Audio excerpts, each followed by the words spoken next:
Bonsoir tout le monde. Bonsoir. Alors, merci d'être là, merci d'être nombreux. En fait, on avait préparé la salle avec 5 bases supplémentaires, mais on a eu besoin de monter plus de chaises. Alors, il y en a parmi vous qui nous ont fait une belle surprise. On en est très contents. Merci d'être là, merci d'être nombreux encore une fois. Alors, on sent qu'il y a de l'énergie dans l'air parce qu'on va parler de séduction. Alors, on va connaître tous les trucs pour devenir des bombes de séduction, n'est-ce pas, monsieur? Quelque chose du genre.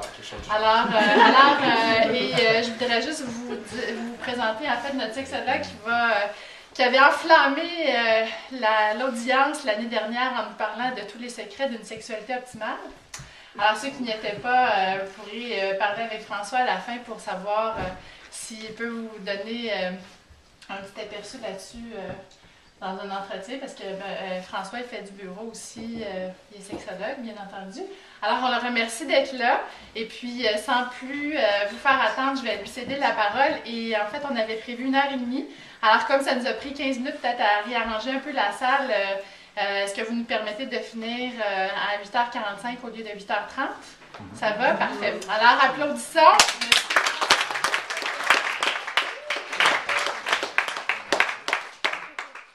Donc, bonsoir, merci d'être venu ce soir. C'était une grande surprise. Je ne m'attendais pas à ce que ça soit aussi intime. Pas en même temps, en fait. C'est ça, comme qu'elle a dit l'année passée, là, elle a dit, j'avais fait une conférence là, sur les secrets d'une sexualité optimale. Et puis, j'avais vraiment aimé ça le faire. Et puis, elle m'a dit, un peu comme elle avait mentionné, que j'étais un peu enflammée. J'espère que ça va être pareil cette fois-ci. Mais juste en cas, je me suis amené quelque chose. Si je ne le suis pas, je vais partir de la salle en bas. Juste ça, ouais. Mais c'est parce qu'il y a comme des choses en dessous de nous autres, ça va. Mais non, en fait, j'aimerais vraiment ça venir ici parce que la vision du centre ressemble beaucoup à l'approche que moi j'utilise, qui est le sexo-corporel. L'approche ici utilise le corps, dans le fond, en tant que c'est une clinique de chiropratique. Ça utilise le corps, dans le fond, pour améliorer le bien-être des gens. C'est pas rare non plus qu'on voit des témoignages en bas qui sont écrits disant que les gens, une fois qu'ils sont plus en santé, après les services aussi, sont en santé aussi psychologiquement. Ils ressentent une meilleure confiance, ils se sentent mieux, tout ça. Puis moi, c'est un peu comme ça que je travaille aussi en bureau, c'est que je travaille en partie avec le corps. Puis, le corps, en fait, c'est un outil super important pour notre santé. Puis moi, c'est ce que j'utilise dans le fond pour améliorer la santé générale et sexuelle des gens. Mais avant que je rentre dans tout ça, j'aurais juste quelques clarifications. Si jamais vous avez des questions de tout ça, vous pouvez lever la main puis les poser durant la conférence, il n'y a pas de problème. Malgré qu'il y a des questions, une période de questions à la fin. Si vous avez des questions, ce serait plus pour clarifier ou en lien avec ce qu'on dit. Si vous avez des questions un peu plus moins par rapport à la conférence, ça, vous pouvez les poser à la fin là, si vous voulez, mais gardez ces questions-là pour la fin. Mais ceux qui ont rapport, n'hésitez pas à lever la main et faire des commentaires et tout ça. Une autre chose, je vais vous donner beaucoup d'exemples de couple, tout ça, etc. Puis des fois, je vais dire ton ou ta partenaire. Puis des fois, je vais juste utiliser un des deux. Mais faites juste toujours entendre que je dis les deux, en fait. Des fois, je m'oublie. Mais les exemples s'appliquent autant aux hommes qu'aux femmes. Je ne vais pas rentrer dans les stéréotypes et tout ça. Fait que généralement, je vais dire votre partenaire, mais assumez que c'est toujours hommes et femmes. Il ne faut pas assumer non plus que les exemples que je vais donner, c'est juste des couples hétérosexuels. Je suis certain qu'il y a des homosexuels ici, bisexuels et tout. Donc, les exemples s'appliquent vraiment à tout le monde. Donc, avant que je vous dise tous mes secrets pour être une bombe sexuelle, comme ça t'en dit, j'aimerais ça faire un petit brainstorming, en fait, de qu'est-ce qui vous vient en tête quand on parle de séduction. Fait à go, en fait, vous allez répondre à la prochaine question. Qu'est-ce qui rend une personne séduisante? 1, 2, 3, go! OK, on va y aller avec V la main.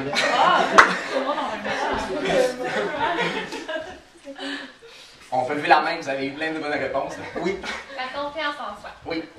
La même chose. La même chose. Oui. Le regard. Le regard, parfait. Autre chose. Oui. L'énergie. L'énergie. Être sexy, bien habillé, prendre soin de soi. OK. Oui, la madame en bleu là-bas. Excusez, j'ai pas compris. Le sourire. Le sourire, parfait. Oui. L'intelligence. L'intelligence, ça je n'ai plein. Quelqu'un d'autre? Oui. Moi, j'ai toujours dit, je peux mettre mon cerveau dans les vocales. Le sens de l'humour, effectivement. Je peux présenter de même, je pognerais toutes les femmes que je voulais. Est-ce qu'il y a d'autres choses? La posture. Oui, merci. Autre chose.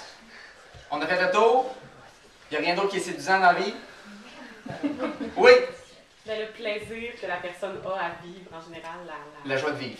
la joie de vivre. Parfait. Donc effectivement, vous avez nommé plusieurs choses dont je vais parler aujourd'hui.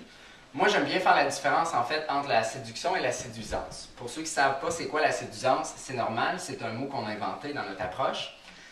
La séduisance, en fait, c'est toutes les caractéristiques physiques qu'une société, une culture et une époque va déterminer qui est attirant. Hein? Comme se maquiller, l'habit, avoir des muscles, avoir un six-pack, être en forme, être mince, etc. Ça va changer d'une culture à une autre. Comme supposons, en Afrique, en fait, on va souvent trouver que les genoux, c'est très attirant. Fait que généralement, les femmes vont porter des jupes ici, puis quand ils la lèvent, ben, ça tourne les gens on. Tandis que nous autres, on aime bien les boules, puis les craques de sein. En Asie, ils aiment les petits pieds. Et puis, dans d'autres cultures plus asiatiques, je crois, dans le coin du Cambodge puis de la Thaïlande, c'est les cerceaux alentour du cou. Puis plus, en fait, tu as un cou long, plus tu as du sex appeal. Donc, ça, c'est des choses qui vont changer avec les époques aussi. Dans les années 80, la moustache, c'était bien hot. Puis, les couleurs un peu flashées, c'était bien hot. Aujourd'hui, ça passe peut-être moins, malgré que les hipsters sont en train de ramener la moustache tranquillement, pas vite. Donc, ça, c'est des choses que ce soir, je vais peut-être moins parler, parce que c'est des choses que je suis moins habile avec, parce que ceux qui connaissent un peu plus, par exemple, comme les habits, moi, j'ai vraiment aucun style vestimentaire, fait que je parlerai pas de ça. Puis, je sais pas comment maquiller les gens, puis je suis pas un entraîneur non plus pour faire un plan pour être mince puis avoir un six-pack. Donc, qu'est-ce que je vais plus parler, en fait, c'est plus de la séduction. Puis la séduction, en fait, c'est comment mettre en valeur sa masculinité, puis comment mettre en valeur sa féminité. Puis, comment mettre en valeur sa masculinité et sa féminité, qu'est-ce que j'entends par ça? C'est assumer sa sexualité. Hein? C'est d'être fier de sa sexualité, puis c'est d'être fier de soi-même. Mais avant que je rentre dans tout ça, je vais en fait parler de deux concepts super importants, puis que les gens l'année passée, ça va peut-être être un peu redondant, mais c'est important, et j'avais parlé d'un de ces concepts-là l'année passée, puis c'est le corps-cerveau, cerveau-corps. Excusez-moi, je suis vraiment à la bouche sèche. Donc, corps-cerveau, cerveau-corps, c'est en fait un peu comme la vision ici. Si on prend une bonne posture, si on a une bonne démarche, ça fait en sorte qu'on se sent mieux. Selon notre posture, tout ça, on peut changer la façon dont on va se sentir. Donc, si on voit quelqu'un qui rentre, puis, tu sais, on est comme un peu comme ça, bien, on va avoir tendance à projeter une différente image. Donc, en utilisant son corps, en bougeant son corps, on va aller chercher quelque chose de différent des différentes sensations. Puis moi, c'est comme ça que je vais travailler aussi en thérapie. Fait que je vais vous faire en fait un petit exercice que j'ai fait l'année passée pour que vous puissiez comprendre un peu qu'est-ce que je veux dire. Je vais vous demander, malgré qu'il n'y a pas beaucoup d'espace, de vraiment vous affaisser sur votre chaise. Vraiment de baisser la tête, de relâcher tous vos muscles, vous décroisez les jambes, baissez toute votre tête, relâchez la mâchoire. Oh, ça, c'est très sexy, ça. Oui, c'est super sexy. OK. Lâchez la mâchoire le plus possible. OK. Sentez vos yeux vraiment, vraiment pesants. Ça, c'est pas dur pour moi. 4 heures du matin. Puis là, j'aimerais ça que dans cette position-là, vous ressentez la plus grande joie du monde. Mais vous n'avez pas le droit de sourire. Vous n'avez pas le droit de contracter aucun muscle. Vous devez rester complètement hypotonique. Vraiment mou, mou, mou, mou. Yeah. OK. Maintenant, vous redresser un peu. Là, je vais vous demander en fait de regarder un peu partout, hein, les yeux grands ouverts, avec un gros sourire. Vous regardez votre voisin, vous pouvez commencer à le faire, là, bougez votre tête, regardez un peu partout. Hein. Puis pendant que vous faites ça, vous devez sentir le plus grand désespoir possible. Fait que continuez à regarder alentour avec un grand sourire. Ça, c'est plus éloquent. Plus éloquent. T'es désespéré? Ça a l'air déprimé. Qu'est-ce que vous avez remarqué? Impossible. C'est impossible. C'est comme une C'est vrai. contradiction dans notre relation. Effectivement. Fait que la manière qu'on va utiliser, en fait, notre corps, c'est comme ça va varier aussi comment on va penser, comment on va se sentir. Souvent, on dit que les émotions, hein, c'est dans notre tête et tout ça, mais en fait, on les ressent corporellement. Quand on est anxieux, tout ça, hein, on va ressentir des petits papillons dans le ventre. Quand on est en amour et on ressent une grande joie, c'est ici qu'on va le ressentir, c'est dans le haut du corps. Quand on est sur le bord de pleurer, on a comme une petite boule dans la gorge, puis là, nos yeux commencent à se mouiller, tout ça. Fait que les sensations corporelles, ben, nos sentiments, ça passe par le corps. Fait qu'en jouant avec le corps, on change aussi comment on va se sentir. Ce qui m'amène à mon deuxième concept, le corps miroir. Le corps miroir, en fait, c'est qu'est-ce qu'on projette aux autres gens. Donc, moi, si je ferais une conférence en ce moment, puis je vous parlerais comme ça, là, puis que la séduction, c'est quelque chose d'absolument génial, bien, j'enverrais pas le même message hein, que si je bouge, puis je marche, puis je me promène un peu, un peu retardataire. Donc, c'est la perception que les autres vont avoir de nous autres. Fait que comment nous autres, on va se sentir à l'intérieur va dépendre de comment, en fait, on se tient, mais comment on se tient aussi, va aussi varier comment les autres nous perçoivent. Hein? Fait que quelqu'un qui est déprimé, généralement, s'il se gamballe pas comme ça, hein? Puis il dit « Ah, je suis tellement déprimé, là, la vie est pas belle. Hein? » Ça serait un peu dur de le croire. Fait que ça, en fait, c'est le deuxième concept qui est le corps miroir. Donc, ces deux concepts-là, je vais revenir beaucoup durant la soirée là-dessus, parce que c'est un peu l'élément principal de la séduction.